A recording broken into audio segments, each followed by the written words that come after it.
அன்புடன் கோவிந்தராஜுலு மணல்மேடு வெதர்மேன் வானிலை ஊடக நேயர்களுக்கு இரவு வணக்கம். இன்று ஆகஸ்ட் மாதம் 26ஆம் தேதி ஆவணி மாதம் 10ஆம் தேதி இரவு வானிலை நிலவரம். நேற்று சொன்னோம் இன்றைக்கி மழை வராது அப்படின்னு சொல்லிட்டு. ஏற்கனவே சொன்னதில் 26, 27, 28 மழை இருக்கும்னு சொல்லியிருந்தோம். அதுக்கப்புறம் 26 மழை இருக்காதுன்னு சொன்னோம். இப்போ ஒடிசா கிட்ட ஒரு சுழற்சி உருவாயிடுச்சு. அதான் அடிக்கடி நான் சொல்லுவேன், வானிலை என்பது மாற்றத்துக்கு உட்பட்டதுன்னு. இப்போயும் சொல்லிகிட்டு இருக்காங்க, நிறைய பேர் சொல்கிறாங்க மழை பெய்யாது அப்படின்னு சொல்லிட்டு. நேற்று டெல்டாவில் அங்கங்கே மழை, இன்றைக்கும் டெல்டாவில் அங்கங்கே மழை. அதனால் மழை பெய்யாதுன்னு ஒட்டுமொத்தமாக சொல்லிட முடியாது. மழை பெய்யும். அதாவது 30ஆம் தேதி, 31ஆம் தேதி, 1, 2, 3 நாள் எல்லாமே பெய்யும். மழை இருக்குங்கிற ஒரு நினப்பு வச்சுக்கிட்டே நீங்கள் அறுவடை பணிகளை ஒரு பாதுகாப்பாக செய்யணும். ரைட்டுங்களா? ஆனால் நிமிடத்துக்கு நிமிடம், மணிக்கு மணி, நிமிடத்துக்கு நிமிடம் வானிலை மாறிக்கிட்டே இருக்குது. அதனால் அடுத்த 1ஆம் தேதி 2ஆம் தேதி மழை வராதா அப்படிங்கலாம் நம்ம கையில் இல்லைங்க. மேப்பு ஒன்று காட்டுது, ஆனால் நடக்கிறது ஒன்று நடக்குது. அதனால் மேப்பு படி நடக்குதா, நீண்ட நாள் வானிலை அறிக்கைப்படி அந்த தரவுகள் படி நடக்குதா அப்படின்னு பார்த்தா நிச்சயமாக இல்லை அப்படிங்கிறது தான் பதில். அதனால் நான் நிறைய பார்த்துட்டு தான் இப்போ உங்கள்கிட்ட நான் விளக்கமாக சொல்லிகிட்டு இருக்கேன். அதனால் இப்போ நடக்க போகிறது என்னன்னு கேட்டிங்கன்னா, இப்போ ஒடிசா கிட்ட ஒரு சுழற்சி உருவாகிடுச்சு. அது இப்போ ஒடிசா கிட்ட அந்த உருவாகி இருக்கிற நிகழ்வு இப்போ காற்றினுடைய திசை மற்றும் காற்றினுடைய வேகத்தில் மாறுபாடுகளை ஏற்படுத்திகிட்டு இருக்குது. அது இப்போ என்ன பண்ண போகுதுன்னா, இமயமலை அதை ஒட்டியுள்ள வட மாவட்டங்களில் இன்றைக்கிலேருந்து 30, 31, 3, 4 அநேகமாக இப்போல்லாமே பெரிய ஃப்ளட் அங்கே இருக்கும்.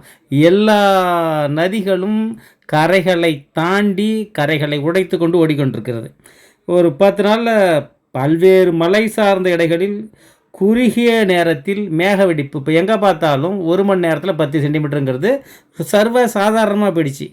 பெருமழை, திடீர் வெள்ளம், நிலச்சரிவு, சமவெளியில் பகுதிகளில் அதீத மழை, அதாவது போக்குவரத்து நெரிசல், இதெல்லாம்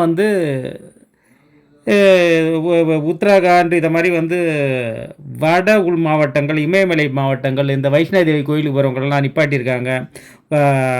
பஞ்சாப், ஹரியானா, டெல்லி, ஹிமாச்சல் பிரதேசம், உத்தராஞ்சல், பீகார், ஒரிசா, மத்திய பிரதேசம், ஜம்மு காஷ்மீர், ராஜஸ்தான், அப்போ இதெல்லாம் கனமழை பெய்யும் அப்படின்னு சொல்லிட்டு ஒரு அனுமானம். அது நிச்சயமாக நடக்கும். அதனால் தென்மேற்கு பருவமழை கேரளாவிலெல்லாம் குறைச்சலாக பெய்யுதோ என்னமோ தெரியல. ஆனால் இங்கே கடுமையாக பெஞ்சிட்ருக்குங்கிறது மட்டும் உண்மை.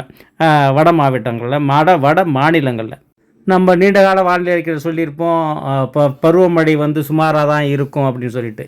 இல்லை, இப்போ நம்ம விஷயம் அப்பப்போ ஒத்துக்க போகிறோம். ரைட்டுங்களா?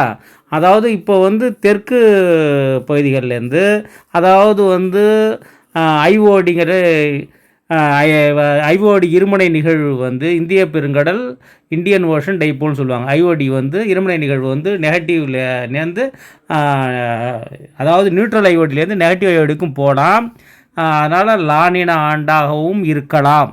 அதனால் வெப்பம் இப்போ நம்ம வட இந்திய பெருங்கடலில் வெப்பம் அதிகரிச்சிக்கிட்டு இருக்குது.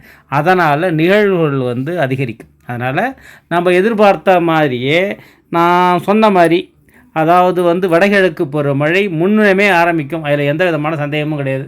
அதாவது இப்போ செப்டம்பர் 12ஆம் தேதி, என் கணக்குப்படி செப்டம்பர், இதெல்லாம் என்ன பைத்தியகாரத்தனமாக இருக்கும் கேட்குறதுக்கு. அக்டோபர் 18 தானே ஆரம்பிக்கணும், வேறு வழி இல்லை. போன வாட்டி தென்மேற்கு பருவமழை மே மாதமே வரலைங்களா? அந்த மாதிரி தான் இதுவும் ஆரம்பிக்கும். அக்டோபர், நவம்பர், டிசம்பர், ஜனவரி மாதம் நடுநிலை இருமுனை இந்திய பெருங்கடல் நிலவும் என கனி சார்ந்த நீண்டகால கணிப்புகள் தெரிவிக்குது. ரைட்டு. அதனால் தெற்கு நோக்கி கடற்கரையிலேருந்து மகர ரேகை நோக்கி இது வேறு வந்துக்கிட்டு இருக்குது. அதாவது சூரியனுடைய குத்துக்கதிர் வந்துக்கிட்டு இருக்குது. இதனால் என்ன ஆகுன்னு கேட்டிங்கன்னா, தெற்கு பகுதியில் உள்ள கடல் வெப்பம் ஏற்கனவே 31 டிகிரி இருக்குது. சூடாச்சுன்னா என்ன ஆகும்? கடல், அதாவது 26 டிகிரிக்கு மேலே இருந்துச்சுனாலே நிகழ்வுகள் உருவாகும். இப்போ அரபிக்கடலில் சுத்தமாக நிகழ்வு 24க்கு குறைஞ்சி போச்சு. அதனால தான் அரபிக்கடலில் எந்த நிகழ்வும் உருவாகிறதில்ல. இப்போ படுத்தே போச்சுன்னு சொல்லணும். அப்போ அதனால் வங்கக்கடல் நிகழ்வுகள் எல்லாத்தையும் சேர்த்து வச்சு இப்போ செய்யும். அதனால் வடகிழக்கு பருவமழை பெய்யும். எப்போ பெய்யும்னு கேட்டிங்கன்னா, இப்போ ஆவணி 25லேருந்து புரட்டாசி 25 வரைக்கும் 15 வரைக்கும் சொல்லியிருந்தோமா, இப்போ 25 வரைக்கும் ஒரு மாதம் வச்சு செய்யும்.